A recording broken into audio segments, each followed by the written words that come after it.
this out there, but there are sex differences and this sort of stuff. So you talked about big five. Big five is conscientiousness. I think women are more conscientious than men. Neuroticism, women are more neurotic than men. Disagreeability or agreeability, women are more agreeable than men. Extroversion, I think there's no sex difference in that. And openness, I don't think there's a big sex difference on that.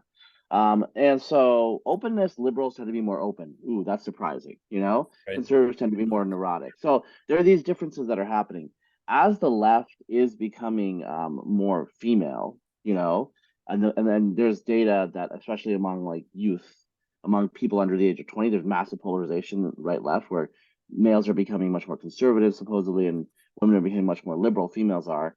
I think that some of the way of female social groups is becoming normative on the left. So there were left wing. I mean, look, I mean, 1960s new left. Those guys, they're bros. They're aggressive. Sometimes they were violent. They rioted. I think if those men existed today, they would be called out for toxic masculinity because Hmm. that's a very like, male aggressive way to behave, very disagreeable, bringing attention to themselves.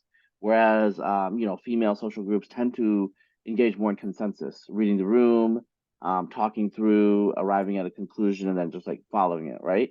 I think with men, we tend to, we can come to unanimity, but there's more like just we're more disagreeable and we don't care, and it's not that big of a deal to be out of step. And so I think some of these are, so when I say compositional changes, like the Yeah. demographics of what's left and right are changing. And so the female style of decision making, policy making, working out ideological differences or disagreements is becoming normative on the left.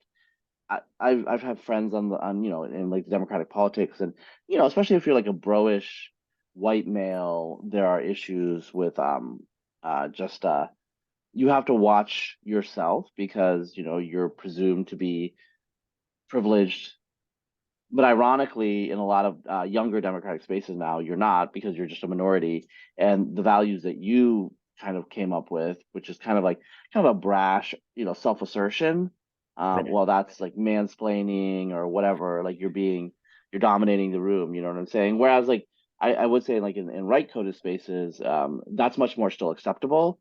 Maybe people would say that's chauvinistic, but there's still like much more acceptance of that sort of male energy is what Hmm. I would say. Hmm. And so this is like a sex difference that's happening, right?